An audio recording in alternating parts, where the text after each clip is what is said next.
Here's a perfect display of how to attack a weak short ball and how to win a ton of points at the net. Let's watch this point and then we'll analyze it.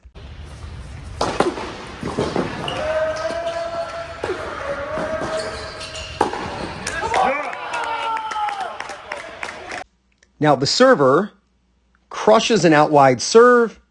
The opponent, if we watch and zoom in here, watch the opponent perfectly time his split step, meaning the returner should jump at the exact time the server jumps. So watch how they both jump at the same time. The way to time your split step on the return of serve is to simply time it with the jump of the server. That way you're both in the air at contact. Obviously the server is in the air at contact, but you'll be in the air at contact.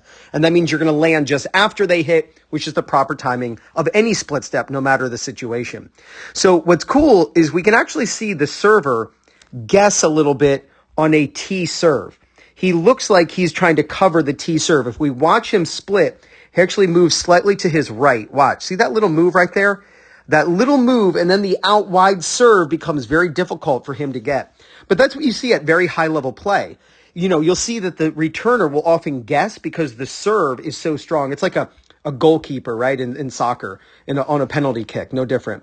So we've got a great serve out wide, stretching return, which produces a really weak ball, and the server comes in and attacks. So let's look very simply at how early the server prepares his racket.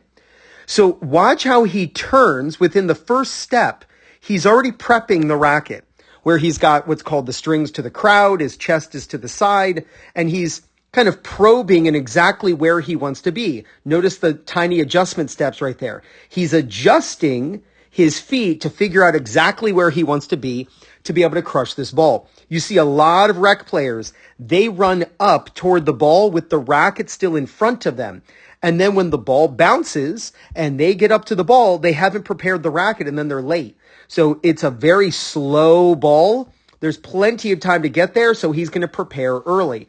If this ball had tipped off the net, and he's got to sprint up to get up to that ball, you'll see his arms swing, right? He'll look like Usain Bolt running and sprinting up to that ball. But since this is a high slow ball, he's going to prepare early because he doesn't have to run very fast to get up there. Now, a couple things. One, look how high his hitting hand is.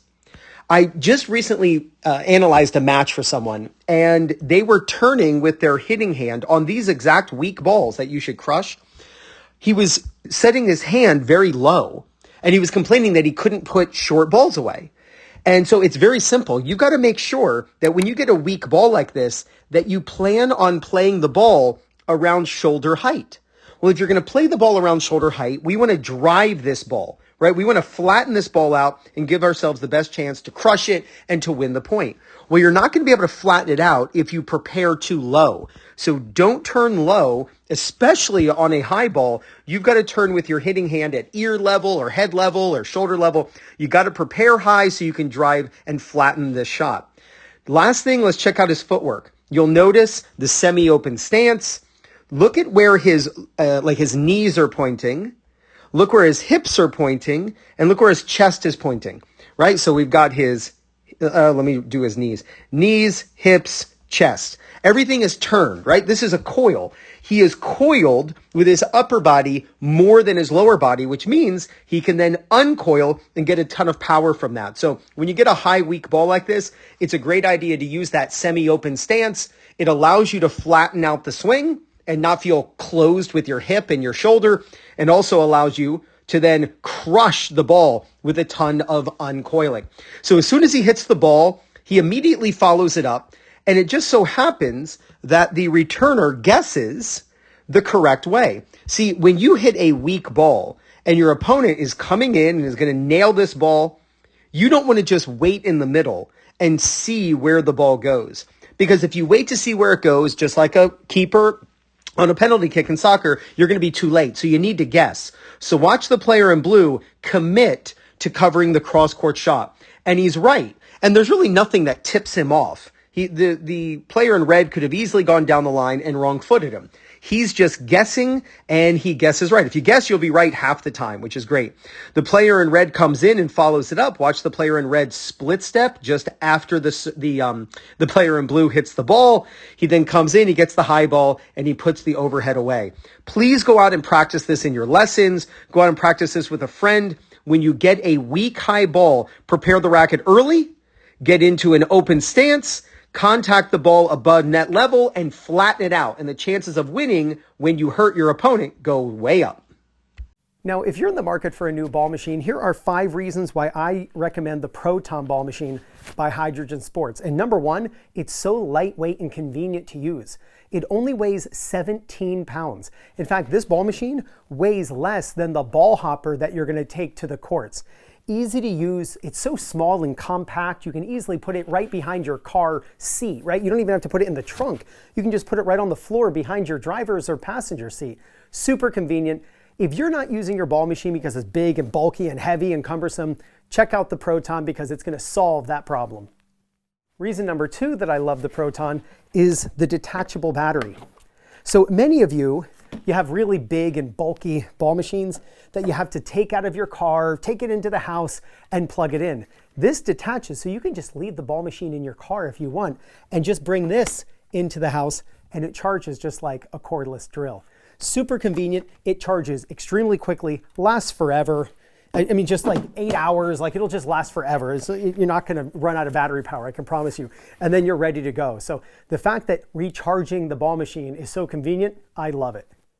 Reason number 3 I love the Proton is it's fully programmable. Now, when it arrives, it's got about 15 different drills already programmed in it, but you can create your own drills easily. And I mean easily, it takes no time at all.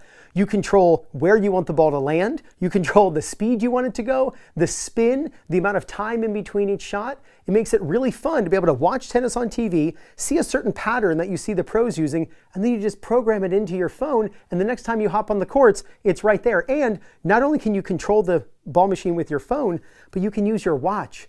So you can just keep your phone on the side and you start it and stop it with your watch, going through all the drills that you want to practice. Super convenient. Now, the 4th thing that I love about the Proton just so happens to be my favorite, which is the light on the front that blinks 4 times really fast before the ball is going to come out. The light is like purplish blue, and it doesn't matter how bright of a day it is, you can easily see it. Think about when we hit on a ball machine, how it helps us with our stroke, sure, but we don't get to use a split step because we have no idea when the ball is going to come out. This light blinks 3 or 4 times right before the ball comes out. So as soon as you see it start blinking, you do a split step. So you can time a perfect split step and learn how to actually not just use great strokes, but actually use great footwork. The fact that this ball machine allows you to learn the proper timing of a split step and use the split step to change direction and get to more balls, incredible. And number 5, you get free shipping in the USA with my link. So at the end of this video, a link is going to pop up on the screen, then use that during checkout for free shipping. Now, before I share the Proton Ball Machine link with you, if you're looking for new practice partners in your area, maybe you want to find stronger opponents close to you, or you want to find a great coach who can help you with your game, then check out PlayYourCourt. It's a database of players and coaches in your local area who you can contact today and start playing more tennis. I've put their link in the description. I'm also going to pin it in the first comment. Check out PlayYourCourt. You're going to love it. So click right there to check out the Proton Ball Machine, and with that link, you're given a coupon code for free shipping. Attack weak, short balls the right way, and there's no doubt you're going to gain confidence, win more matches, and play much better tennis. This is Ryan Reedy from 2MinuteTennis.net. You got this.